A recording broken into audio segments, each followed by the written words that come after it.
Coucou tout le monde.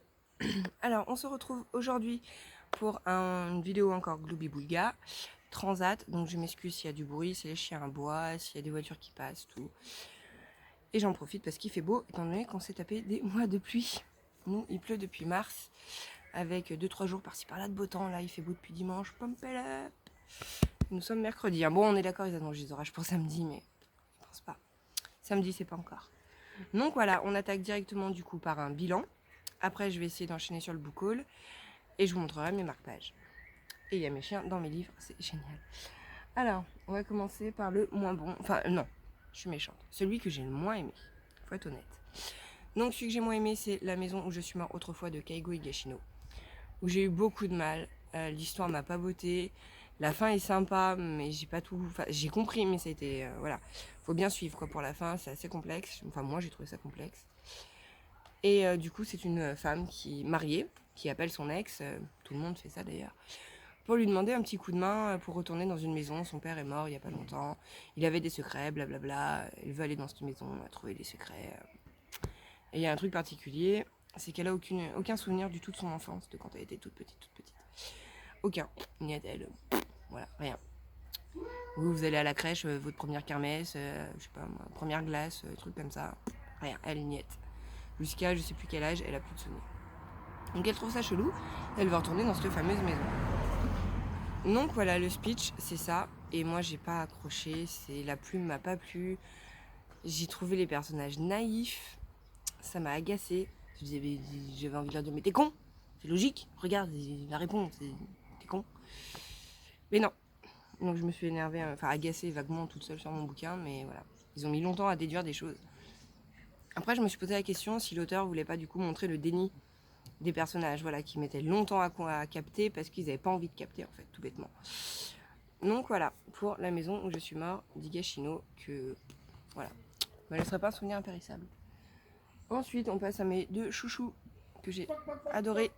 Du coup, j'ai adoré ces deux-là. On va commencer par 1793 de Niklas Nat Hordag. J'ai massacré son nom, je suis désolée. Où vous suivez deux flics, entre guillemets des flics, en 1793 en Suède, à Stockholm. Ils vont enquêter sur un crime absolument sordide, c'est dégueulasse, c'est dégueulasse. Et j'ai adoré parce que du coup vous suivez aussi toute la vie dans Stockholm en 1793. Et honnêtement les mœurs c'était dégueulasse, tout était dégueulasse, la pauvreté, tout est écœurant dans ce bouquin. Tout est écœurant, tout vous prend, enfin à la fin vous le refermez et vous bénissez le ciel ou je ne sais qui, l'univers, enfin qui vous voulez, même vos parents si vous voulez, de ne pas être né à Stockholm en 1793 réellement. Parce que voilà, ou en tout cas pas pauvre, hein. Franchement il fallait vraiment être pété de thunes pour avoir une vie potable, hein. Et encore, si par vie potable vous aimez écraser les autres et profiter du malheur des autres, voilà. Donc non, c'est voilà. Et l'histoire est magnifique parce qu'il y a quand même un petit peu de poésie au milieu. Enfin, il y a de la beauté qui ressort de toute cette dégueulasserie en fait ambiante. Parce que les persos principaux sont juste magnifiques, ont des valeurs, ont des principes, ils s'y tiennent. Et en ça, c'est vraiment chouette, quoi. Franchement, il y a quand même, ouais, je sais pas. Ça fait toute cette laideur faire ressortir la beauté, le peu de beauté qu'il y a là-dedans, en fait. Le crime est hyper intéressant, la fin, le dénouement est génial, tout est génial dans ce bouquin, de toute manière. Je vous le conseille à 10 000 %, 1793, il est sorti en poche, ce serait vraiment dommage de s'en priver. Et je suis allée du coup au Quai du Polar, si vous me suivez sur Instagram. PS, enfin, pas PS, mais petite guillemets, entre parenthèses, journée catastrophique, il n'y a plus, enfin on s'est fait virer du Quai du Polar. Du coup on a bouffé au resto puis on est rentré. Donc voilà, et j'ai ma dédicace donc pour Océane avec amour. Lyon le 4 juillet. Là du coup c'est avec une bougie et sa bague en fait. Il a une chevalière et il a fait paf un saut. Et après il a bien mis It's Rainy parce qu'effectivement on s'est pris des trompes d'eau. Je me demandais à quel point c'était possible qu'il pleuve autant. Apparemment oui. La preuve. Donc voilà. Et il est vraiment génial. Il faut se renseigner, l'auteur aussi est descendant d'une famille noble. C'est un ami sur Instagram qui me l'a dit et du coup je me suis renseignée, c'est hyper intéressant, d'où la chevalière. C'est vraiment en fait les armoiries de sa famille. Enfin bref, j'ai trouvé ça vraiment génial. L'histoire, tout est génial, même l'auteur, enfin tout est génial. 1793, il faut foncer à donf. Et n'ayez pas peur des mots sans voyelles. C'est pas grave. En sachant que tous les persos principaux, c'est Cardwell, Winge, Anna. Donc ça se retient en fait. Les autres persos, c'est pareil, ils ont des noms faciles à retenir. J'allais dire pas normaux, c'est méchant, c'est juste des noms suédois. C'est pas les noms français qui sont normaux et les autres pas normaux. C'est que voilà, nous on n'a pas, enfin moi, j'ai pas l'habitude de lire des thrillers suédois. Donc du coup, voilà, ça m'a pas gêné. Le nom des villes, déjà, par contre, j'ai un peu plus ramé. C'est un peu plus compliqué. Je suis incapable de me repérer dans Stockholm. Je sais qu'il y a de l'eau qui passe à un moment donné. Il y a des rivières, je sais pas quoi. Des fleuves plutôt. Mais c'est tout ce que j'ai compris. Mais c'est pas gênant. Vous n'avez pas besoin de savoir vous repérer. Si vous vous repérez pas, c'est pas grave. Au bout de 50 pages, j'étais au taquet. J'adorais les personnages. J'étais à fond. Enfin bref, voilà. Donc 1793, il faut foncer. J'ai lu aussi L'Empereur Blanc. C'est pareil, il faut foncer. Je sais que celui-ci il est plus cher parce qu'il n'est pas sorti en poche, mais franchement, faut pas déconner, faut y aller. Si vous l'avez dans votre palle, il faut le sortir. S'il vous reste 3 sous, il faut l'acheter. Vraiment, il est magnifique. Ça commence comme un slasher et la fin part complètement autrement et c'est génial. C'est vraiment génial. Il est scindé en 2 parties et toute la première partie est un slasher. Moi, ça m'éclate les slashers. À savoir, qu'est-ce qu'un slasher au cas où? Un slasher à la base, c'est souvent dans les films d'horreur où vous avez un groupe d'amis. Oh tiens, si on partait dans une forêt hantée, qu'est-ce que c'est rigolo. Et puis ils vont disparaître un par un. Et ils vont se faire massacrer un par un. Donc là, c'est un peu le même principe. On prend 4 auteurs, 4 ou 5 auteurs, je sais plus. 5 auteurs. Ah, les chiens vont bientôt aboyer, je pense. Mon excuse au cas où. 5 auteurs qui se retrouvent dans une maison dite hantée pour avoir l'inspiration pour leurs livres, parce que ce sont tous des auteurs de livres d'horreur, de thrillers, de choses comme ça. Et voilà, le but d'un slasher, ils disparaissent un par un. Et c'est hyper intéressant parce que c'est sur fond aussi de Ku Klux Klan, parce qu'il y a une histoire en parallèle. Enfin bref, j'ai surkiffé. La plume est magnifique, le dénouement est génial. Et vraiment, je reviens sur la plume, c'est de la dentelle, c'est beau, c'est fin. Elle vous décrit des choses abominables, enfin abominables non, mais des choses flippantes et un peu dégueu, un peu glauques et malsaines, mais d'une manière magnifique avec des phrases somptueuses, quoi. C'est encore plus abouti que Criminal Loft. Moi j'ai beaucoup aimé Criminal Loft, mais c'est un peu moins joli Criminal Loft. Même dans l'écriture, tout, je trouve que l'Empereur Blanc vraiment on a atteint. Franchement c'est parfait, quoi. Je vois pas comment elle pourrait faire mieux honnêtement. J'espère que le prochain sera aussi bien, franchement, vraiment. Et elle a mis la barre très haut, je pense, avec l'Empereur Blanc. Même pour elle-même, elle s'est mis la barre. Donc voilà, lisez L'Empereur Blanc d'Armel Carbonel chez chez Mazarine. Pardon, chez Mazarine. J'avais le in, on était pas mal. Et oui, du coup, Z189 chez Pocket. Et le Kaigo Higashino chez Babel Noir. Bon, Babel Noir, au moins, ça se repère facilement. Ensuite, toujours chez Babel Noir, du coup, j'ai lu Atmore, Alabama d'Alexandre Civico, qui est génial, qui est trop bien. Ça se passe du coup en Floride à Atmore, en Alabama. Bah non, si c'est en Floride, c'est pas en Alabama. Eh ben si, l'Alabama est une bourgade au fin fond de la Floride. Voilà, je me coucherai moins bête sur la géographie des États-Unis, si tant est que je m'en souvienne. Donc, vous allez suivre un homme. Un homme qui s'appelle Pierrot. On va dire qu'il s'appelle Pierrot, il s'appelle pas du tout Pierrot. Pierrot, il va en Alabama, du coup à Atmore, dans la ville d'Atmore, pour voir, pour voir, non on sait pas pourquoi vraiment il vient, mais il va tourner du coup autour d'une prison, on sait pas pourquoi, il va se lier d'amitié avec une dame qui va voir son fils à la prison. Ils vont vivre ensemble, machin, et la finalité est super. J'ai pas trouvé que l'histoire cassait vraiment 3 pattes à un canard, en elle-même l'histoire, mais la narration, mon petit, elle déchire la narration, elle est géniale. J'ai jamais lu un livre pareil dans une temporalité, dans un truc un peu... C'est génial, tout se... Enfin non, je peux rien dire. La fin est top. Et franchement, non. Il faut lire Atmore Alabama. Alors, moi, mon avis, c'est qu'il ne faut pas mettre 16,50 € dans un livre de 144 pages. Si vous avez les moyens, foncez. Si vous l'avez dans votre palle, sortez-le. Et sinon, Vinted est votre ami, ainsi que Rakuten, etc., etc. Je crois que quand on donne des marques, faut en donner 3. J'en ai que 2, ça fera l'affaire. Voilà, ensuite on passe au manga parce qu'en ce moment j'ai envie de manga. J'adore les animés, je regarde énormément d'animés sur Netflix. Ah là ils vont peut-être vraiment gueuler par contre. Non, on laisse le chat. Lilou s'il te plaît, land up, on ne mange pas le chat. Bon bah ils vont manger le chat, c'est pas grave. Arrête, stop, allez. En plus ils sont débiles, ils rentrent dans la niche pour avoir le chat au-dessus de la niche. Non, il n'y a pas de trappe secrète sur le toit de la niche. Bref. Aparté faite, on part sur des mangas. Donc j'ai lu Ajin tome 1, tome 2, c'est génial. Il faut lire Ajin si vous aimez les mangas, c'est trop bien. De quoi ça cause? De quoi ça cause? Pas d'aboiement de chien en tout cas. Lilou! Est-ce que toi t'as lu Agine? Non, alors tu peux pas en parler, tu te tais. Lilou, stop. Laisse le chat s'il te plaît. Donc Agine, ça parle de quoi? De gens qui ne meurent pas. Les Agines sont des gens qui ne meurent pas. Donc vous avez un accident, vous faites découper, un couteau en plein cœur. Et ben vous ressuscitez, vous cicatrisez et tout se passe très très bien. Sauf que les Agines sont montrés du doigt parce que c'est quand même pas hyper naturel de ne pas mourir. Donc le gouvernement essaie de les choper, tous les Agines au monde, pour forcément les torturer, hein, pour voir à quel point ils résistent, etc. etc. Donc c'est passionnant. Moi j'ai lu que 2 tomes, donc on est bien d'accord que le petit gars qu'on suit au départ, qui meurt devant tout le monde, qui ressuscite devant tout le monde, il se barre, hein, il n'attend pas qu'on le chope pour le torturer. Donc voilà, je vous en dis pas plus, j'ai peur de spoiler, même si j'ai lu que 2 tomes, ce serait quand même dommage. Donc voilà pour les mangas, et ensuite j'ai lu aussi, dans le bon sens c'est bien, Gannibal, le tome 1.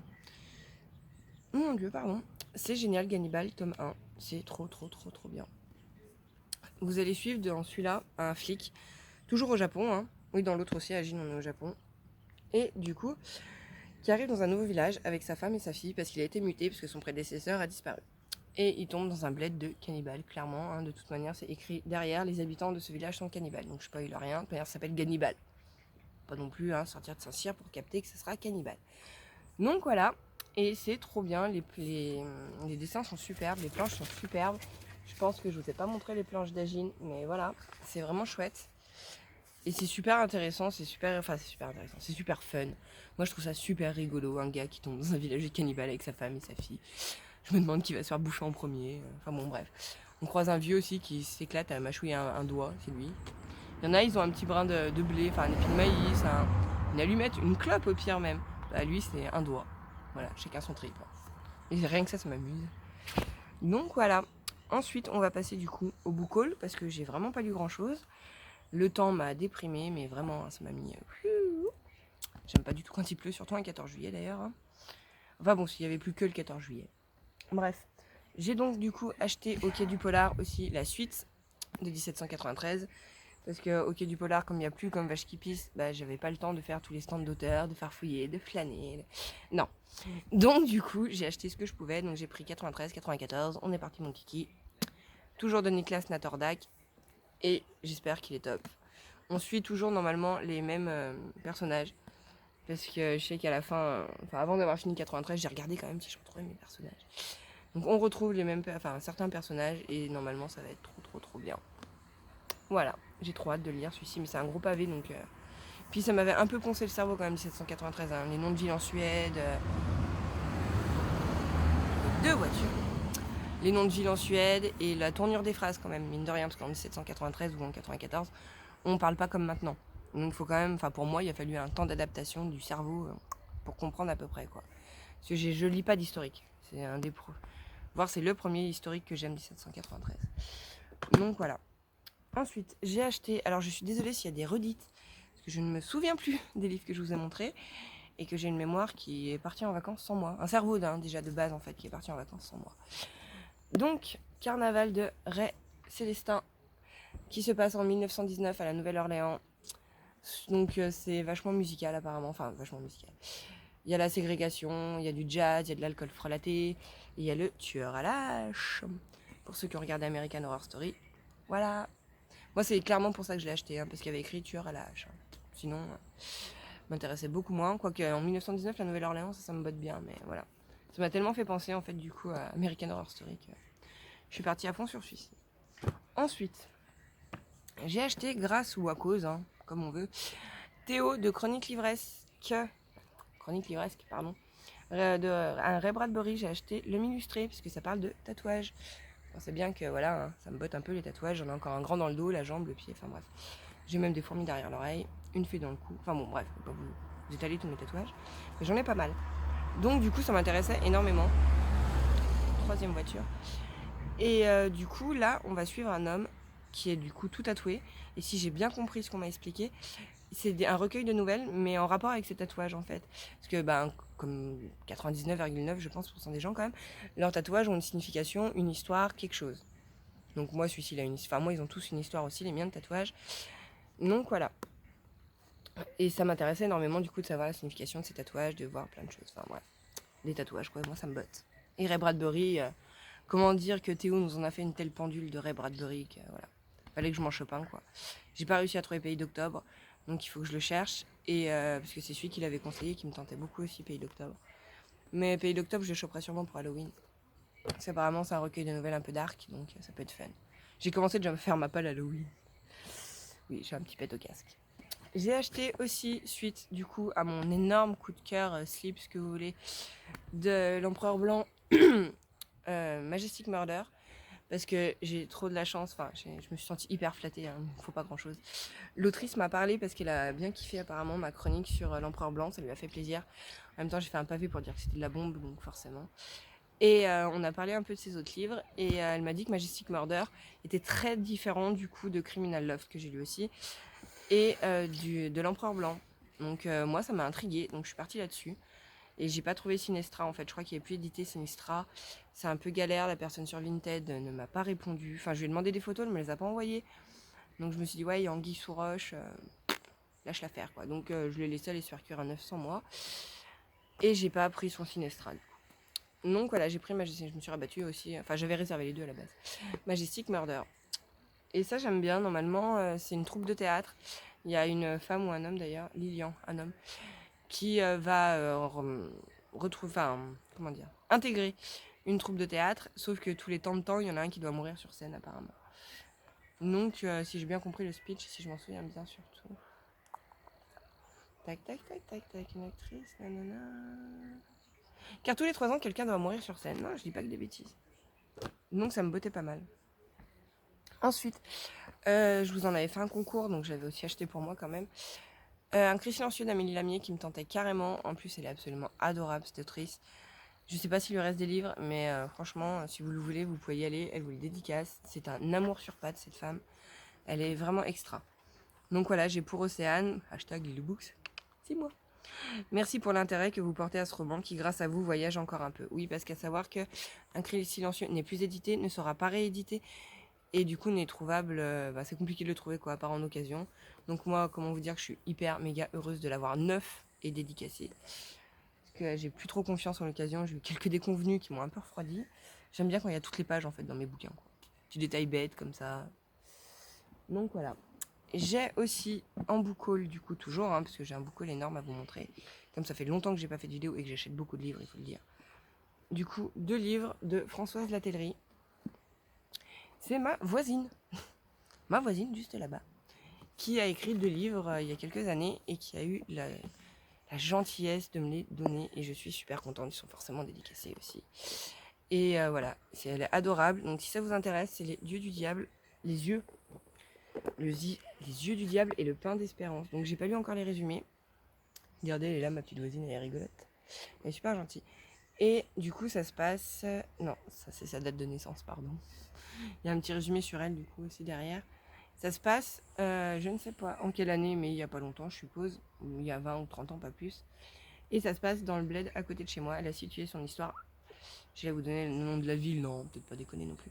Mais à 10 km de chez moi, et je trouvais ça super rigolo du coup. Après, c'est du policier, hein. On n'est pas dans le thriller, on n'est pas dans le glauque, on n'est pas dans le gore. Donc voilà, je pense qu'il est possible que je les prête à ma maman avant de les lire pour voir. Enfin, non, faut peut-être que je les lise au cas où qu'il y ait des meurtres un tout petit peu sanglants, ce que dit Crâne Bichet. Mais voilà, donc une duologie bien sympathique. Ensuite, j'en ai encore tout plein. Apparemment, Océane n'est pas une sainte. Donc je ne suis pas apparemment dans le calendrier biblique ou je sais trop quoi, enfin moi la religion, voilà. Je suis pas dans le calendrier catholique il me semble. Donc du coup mes parents avaient décidé que ma fête ce serait le 1er juillet. C'est chopino, le jour de leur mariage, leur anniversaire de mariage. Parce que ma mère est enceinte quand ils se sont mariés, qui a posé des petits soucis pour la robe apparemment, mais voilà.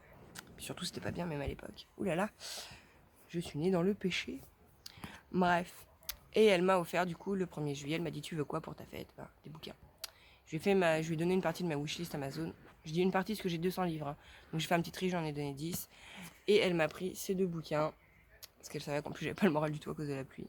Donc elle m'a pris La fiancée gitane de Carmen Mola. Parce que Hélène, elle l'a adoré. Elle en a tellement dit du bien que franchement j'étais trop motivée à le lire. Bon après Christophe de Sur la route des livres n'a pas aimé. Donc du coup, je suis sceptique, on verra, mais je le sortirai cet hiver, je pense. Parce que ça a l'air vachement bien, Fiancée Gitane. Déjà, j'adore le trip. C'est une nénette. C'est quoi déjà son EVJF, enterrement de vie de jeune fille, qui va se faire massacrer justement juste après. Donc ça avait l'air sympa. Déjà, je sais plus, ils disent que c'est un meurtre absolument abominable. Je sais plus, il y avait une phrase qui était sympa. Terminé pendant les heures qui immense sadisme. Voilà, la mise à mort d'un immense sadisme. Forcément, moi j'y vais, vous me parlez d'immense sadisme, je me dis, ça a l'air fun ça. Donc voilà. Donc il y a une histoire voilà, de la sœur d'une gitane, machin. Donc j'espère que ça partira dans le trip gitan, avec toutes les rituels, la culture gitane et tout, que je trouve hyper intéressant. Et ça me botte vachement. La fiancée gitane me tentait carrément. Elle m'a pris aussi l'île aux oiseaux de Peter May. L'île des chasseurs d'oiseaux de Peter May. Où du coup là on retrouve un homme qui va retourner sur son île de naissance, quelque chose comme ça, enfin là où il a grandi toute sa vie, donc je suppose qu'on retourne dans son passé, que lui va découvrir des choses sur sa vie, machin. C'est vrai, il m'avait dit qu'il était vraiment génial, donc du coup il était dans ma wishlist depuis un moment. Donc voilà, l'île des chasseurs d'oiseaux, oui c'est ça, de Peter May. Ah oui, bon les maisons d'édition vous m'en voudrez pas, hein. Là on est chez Babel Noir, parce que c'est des poches, pardon.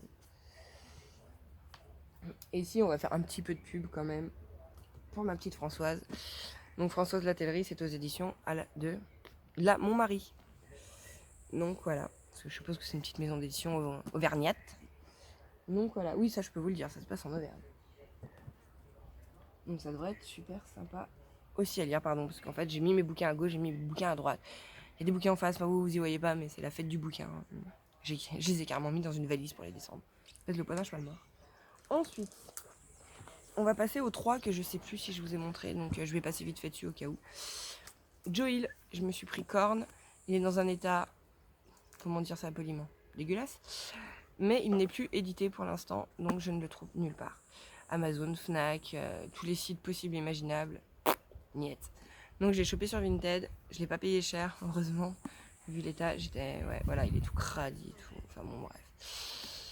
Il y a des gens moins précautionneux que d'autres. Mais bon, c'est pas grave. Et du coup, Joe Hill, moi j'adore. J'ai adoré le costume du mort. Nosferatu, ça a été une claque aussi. Enfin, vraiment, ces 2 bouquins étaient géniaux. Après, L'Homme-Feu, apparemment, est moins bien passé. Ah, mes chiens vont hurler dans 2 secondes. Il y a un vélo qui est passé. Ils ont pas vu le vélo? Mes chiens deviennent aveugles. Ou sourds, peut-être les deux. Ouais, ça fait les vacances. Donc dans Korn, on va suivre, du coup, ça se passe aux États-Unis. Ignatius Perich. Moi, j'avais vu le film mais il y a longtemps et l'avantage, c'est que je m'en souviens pas. L'avantage d'avoir des trous de mémoire, il faut bien qu'il y en ait. J'ai complètement zappé l'histoire du film, pardon. Donc voilà. Et je savais pas en plus à l'époque quand je l'ai vu. Ce film, je l'ai regardé, ça vous dira peut-être quelque chose. Il y a Harry Potter dedans, il y a Daniel Radcliffe. Il est génial dedans d'ailleurs, et il a des cornes. D'où le titre. Et si je dis pas de bêtises, c'est quoi? Sa fiancée est morte. Il sombre dans le désespoir et l'alcool. Des cornes vont lui pousser sur la tête. Ah oui, ça avait l'air génial. Ces cornes, en fait, vont lui permettre de faire dire la vérité aux gens, en fait. Donc, si... il y a beaucoup d'en fait dans ma phrase. Du coup, beaucoup de du coup, c'est... Comment on va reformuler ça? Bref, ces cornes, ça lui permet de faire dire la vérité aux gens. Voilà. Moi, je viens vous voir, j'ai des cornes, je vous dis, dis-moi quelle connerie t'as fait il y a 20 ans, bah vous allez tout m'avouer. Bon, heureusement, j'ai pas de cornes, c'est pas plus mal. Et voilà, donc lui, je suppose qu'il va essayer de retrouver celui qui a buté sa femme, forcément. Donc voilà, je me souviens un peu la fin du film, je crois. Donc j'espère que non. Mais j'ai des petits flashs comme ça. Mais voilà, Joe Hill, Korn, j'arrête parce que si je vous ai déjà montré, ça va être chiant pour vous. Ensuite, quand je suis passée à Carrefour, il y a quelques semaines, j'ai vu ça et je me suis dit, oh, mon doudou, c'est mon doudou. C'est mon chouchou, c'est mon premier amour des livres adultes, on va dire. C'est Maxime Chatham. Enfin, j'avais lu Marine Gins Clark, mais Marine Gins Clark, vous pouvez commencer ado, enfin, petit ado, hein, franchement, tellement choupinou. C'est ce qui m'a lassé d'ailleurs, le côté choupinou. Oh, ils sont tous riches et ils meurent tous, oh là là, mon Dieu. Mais c'était génial quand même, Marine Gins Clark, parce que moi, ce que j'adorais dans Marine Gins Clark au départ, c'est qu'elle vous envoie sur 15 000 fausses pistes. Toutes les 3 pages, vous dites, ah, j'ai compris, c'est machin. Ah, mais non, en fait, c'est truc. À moins que ce soit bidule. Puis à la fin, c'est truc machin bidule qui a rien à voir avec l'histoire. Enfin, rien à voir, non, mais voilà, quelqu'un que vous attendez pas. C'est le contexte et la manière d'écrire qui, au bout d'un moment, m'a lassé. Moi, j'en ai lu quand même une bonne grosse dizaine, Mary Higgins Clark, avant de me lasser. Bref, mon chouchou, Chatham, 5e règne, le 5e règne. On part dans du fantastique cette fois, donc à voir. Parce que moi, j'ai beaucoup de mal avec tous les derniers livres qu'il a proposés, l'illusion, je suis enquiquinée comme un rat mort. Le coma des mortels, j'ai pas lu. Que ta volonté soit faite, j'ai détesté. Pardon, c'est le pire livre que j'ai lu. C'est un des pires livres que j'ai lu, c'est La volonté soit faite. Enfin, c'est pas le pire, c'est que c'est celui où j'étais le plus déçue en fait. Donc j'avais énormément d'espérance et pour moi il est retombé comme un soufflé ce bouquin, c'était une catastrophe. Mais là du coup, sur 5e règne, on part avec des ados où il y a un couvre-feu qui est instauré et ils ne doivent surtout... Bref, il y a un vieux bouquin, ils doivent pas l'ouvrir les gamins vont l'ouvrir et ça va déclencher je ne sais trop quoi. Le mal absolu à Edgecombe, parce que si je me souviens bien, Chatham il aime bien la ville d'Edgecombe, mais je crois qu'il l'a inventée. Petite ville tranquille de Nouvelle-Angleterre, les éléments se déchaînent et les ados vont disparaître un par un. Donc ça va être trop bien. Et un homme au charisme effrayant va faire son apparition. Bouh. Bon, celui-là je pense que c'est pareil, hein, il ira dans ma palle du Halloween. Ouais, je suis en plein été, je prépare ma palle de Halloween. J'ai des restes de pluie encore, de mauvais temps. Donc voilà, le 5e règne me tentait carrément. C'est un petit bébé, ça passe. Hein. C'est quoi, il doit faire 500-600 pages. 520, donc oui, c'est un moyen bébé. Un bébé qui a grandi quand même, qui a bien mangé de la soupe. Ensuite, j'ai aussi à vous présenter celui-ci, d'Olivier Bard-Cabusson. Et c'est Casanova et la femme sans visage. J'en ai pris qu'un parce que je connais pas du tout. Je l'ai pris au Quai du Polar, d'où j'en ai pris qu'un. Donc je l'ai dédicacé aussi. C'est le 2e auteur que j'ai vu pour moi. Donc Lyon, le 4 juillet 2021. Pour Océane, bienvenue dans ce 17e siècle. Entre ombre et lumière, amour et trahison. Crime et châtiment. Ombre et châtiment. Il y a un mot, je suis désolée, j'y arrive pas. Et comme Casanova, sachons faire de chaque jour une fête de chaque jour de notre vie, amicalement. Alors moi j'aimerais bien être comme Casanova, mais je pense que vous comme moi on a des galères et que tous les jours n'est pas une fête. Hein. Mais bon, Casanova apparemment il s'amusait bien quand même, de ce que j'ai entendu. Et ça a l'air super sympa, du coup c'est toujours un thriller historique, on reste dans l'historique. Du coup j'ai beaucoup moins peur de le lire étant donné que j'ai adoré 1793. L'historique me fait moins peur. Donc voilà, et là on est en 1759. Donc on reste un peu dans le même timing, à 40 ans près. Donc ça a l'air super sympa. Ah oui, c'est rigolo, c'est un moine hérétique qui va enquêter. Parce que du coup, Bref, commissaire, c'est un commissaire avec un curé défroqué en fait. Je sais pas exactement ce que veut dire curé défroqué, mais je crois qu'il a des mœurs légères. Ah bah non, défroqué, c'est qu'il est plus curé. C'est qu'on l'a... Je sais plus trop. Mais voilà, un flic et un curé, ça peut être drôle. En 1759, à la Nouvelle-Orléans. Non, c'est pas... Non, je dis une bêtise, c'est où? À Paris. Non, Nouvelle-Orléans, pardon, c'était le Chatham. À Paris, du coup, là. À Volnay. Je sais pas du tout où c'est Volnay, mais c'est à Volnay. Ensuite, du coup, j'ai acheté encore des mangas, parce que du coup, voilà. Hein. Donc, j'ai un peu cracouillé. Un peu beaucoup cracouillé. Donc, j'ai acheté... Tada, tous les Gannibal. Tous ceux sortis en France. Donc, du coup, j'ai le tome 2. C'est ça? Ouais, 2. J'ai le tome 3, 4 et 5. Et j'ai le 6 qui doit arriver un jour, selon Amazon, autour du 28 juillet. Enfin, disons que sur le site, quand j'ai commandé, sur la page du livre, il y avait écrit livraison, enfin sortie prévue le 28 juillet. Et quand je l'ai précommandé, en gros, enfin quand je l'ai acheté, il y avait écrit dans ma commande, nous ne savons pas quand il sera livré, aucune date. Donc j'espère quand même que ce sera fin juillet, sinon, advienne que pourra, hein, on verra bien. Donc voilà, j'ai tous les Gannibal, c'est trop bien. Merci, d'ailleurs j'ai pas dit merci à Audrey pour les Gannibal, c'est ma super copine, c'est un amour, enfin j'adore cette femme. Audrey des Polars Noirs qui me les a conseillés et les Agines, parce que bon, on va rendre à César ce qu'il y a à César. C'est Christophe de Sur la route des livres qui nous avait conseillé. Donc voilà, j'essaierai de les taguer sur ma vidéo. Ah, un tracteur. Ah non, un chasseur. Pourtant ça n'a pas repris la chasse, hein, les gars, on se calme. Donc voilà. Ensuite, qu'est-ce que j'ai à vous montrer? Comme j'ai envie de bubules, de trucs qui se lisent facilement, parce que du coup, avec la pluie, le temps, j'arrivais plus trop à lire. Mes LC aussi m'ont plombé un peu, parce que ça m'a tellement stressé de devoir tenir des dates, lire tant de pages par jour, enfin ça m'a angoissé. Et plus, voilà, ça me stressait, moi j'avais envie de lire, enfin bon bref. Je vous en avais déjà parlé, ça il me semble. Donc voilà, je me suis pris des comics. Je suis passée du coup à Carrefour. J'y vais très très rarement à Carrefour et heureusement. Honnêtement, c'est pas la peine d'y aller plus souvent que ça. Et je me suis pris tout ça. Donc j'ai pris pour 4,90€ chacun, hein, on est d'accord. Tout ce qui avait un rapport avec Harley Quinn. Tout ce qui peut avoir un rapport, parce que c'est Harley Quinn quoi. Donc j'ai acheté le Joker, mauvaise fréquentation. J'ai acheté les sirènes de Gotham, parce que là il y a Poison Ivy. Et que Poison Ivy, c'est mon héroïne préférée avec Harley Quinn. Poison Ivy, j'adore Poison Ivy. J'aimerais bien qu'il me fasse un film que sur Poison Ivy, ce serait trop bien. Ensuite, j'ai pris du coup Suicide Squad Rebirth, parce que toujours pareil, Harley Quinn. Et que Suicide Squad, c'est un film que j'ai dû voir 30 à 40 fois au minimum. Je le regarde peut-être une dizaine de fois par an, au moins. Hein. Et je vais le chercher, hein, je le prends sur Netflix exprès. Enfin, je regarde sur Netflix et tout. Je le mets en bruit de fond quand je sais pas quoi regarder. J'adore Suicide Squad. Je rends fou mon chéri avec Suicide Squad. Je pense que même lui à la fin va connaître les répliques par cœur. Ou finir par m'enterrer dans le jardin. Hein. On sait pas trop.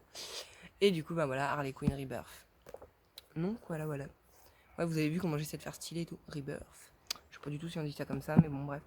Je sais qu'on dit pas Rebirth, donc je tente un truc avec Rebirth. Et voilà, et c'était tout pour mes achats. Dans mes lectures, forcément j'ai oublié de le prendre. J'ai attaqué Puzzle de Tillier. Parce que quand je sais pas trop quoi lire, quand voilà, je vais vers un Tillier, je vais vers les one-shots de Tillier parce que 91, j'ai pas accroché plus que ça. J'ai trouvé que oui, non, c'est un excellent livre, mais ça cassait pas trois pattes à un canard. Honnêtement, 91, j'étais hyper déçue. Donc j'ai préféré partir sur Puzzle, c'est un des one-shots que j'ai pas lu, donc voilà. Et je surkiffe, on est d'accord qu'au début, c'est le début et je m'éclate. Et je suis censée lire Shining en LC, voilà, avec Dorian. Je l'ai pas commencé, je suis déjà en retard sur la LC. Donc honnêtement, je sais même pas si je vais l'attaquer. J'aimerais bien parce que ce serait cool. Il faudrait que je le lise. Après, je me dis pourquoi ne pas le garder pour Halloween aussi. Mais bon, à force de me garder trop de livres pour Halloween, j'en lirai aucun. Donc voilà. Et enfin, ah oui. Et si, j'ai oublié dans le bilan, j'ai lu il est en 3 tomes en fait, enfin en 3 tomes. Il est en 3 parties à l'intérieur. J'en ai lu 2. Je pense que je ne lirai jamais la 3e parce que je surkiffe. C'est idiot de dire ça, mais les planches sont tellement magnifiques, tout est tellement magnifique dans ce livre que j'ai pas envie de le finir. J'ai pas envie de voir la dernière planche, j'ai pas envie de savoir la fin de l'histoire. Je m'en fiche, je garde ça, je sais pas, le jour où je serai vraiment en top dépression, je le sortirai, je savourerai chaque page, chaque dessin, tout. Ce que je vous remontre, hein, même si je vous ai déjà montré, c'est pas grave, c'est plaisir des yeux. Ça coûte rien. Mince, c'est pas ça. Ah voilà, je suis toujours très bien organisée, donc j'ai pas préparé les pages. C'est pas comme si j'avais pas de marque-page. Regardez, si c'est pas juste sublime. Et ça, en fait, à la fin, vous avez les couves de Arline, donc de ce livre, mais à l'étranger, en fait. Donc c'est pas écrit... Non, c'est pas écrit. De quel pays c'est, mais voilà. Donc c'est juste magnifique, ça vous donne un aperçu de tout le talent de monsieur comme ça. Ah mais ça, c'est pas dans le bon sens pour vous. Jepan, c'est Jik. Mon dieu, je massacre leur nom. L'avantage, c'est qu'il regardera jamais ma vidéo. Hein. Mais je sais pas comment on prononce Stejepan. Et c'est Jik. Ouais, non mais voilà, ce sera monsieur. Et voilà, c'est chez DC Urban Comics. Urban DC Comics, Rebelle, machin. Et c'est génial. Je crois que je vous le montrerai à chaque vidéo. Lisez, Harley. Il est magnifique. Et ensuite, je voulais vous montrer mes petits marque-pages. Parce que ma soeur, du coup, je vous en avais parlé sur Insta, j'ai dû vous en parler déjà sur YouTube aussi, s'est lancée dans les marque-pages. Donc voilà. Si vous en voulez, il faut soit me contacter, soit la contacter elle. J'essayerai de la taguer, enfin de mettre son lien dans ma vidéo, mais je sais pas bien faire ça. Donc vaut mieux venir me voir sur Instagram au pire et je vous donnerai le lien et tout. Donc elle fait des petites choses comme ça, des origamis. Donc on va en prendre un comme exemple, on va prendre le petit renard vert. On va choper Shining qui est devant et ça donne quelque chose comme ceci.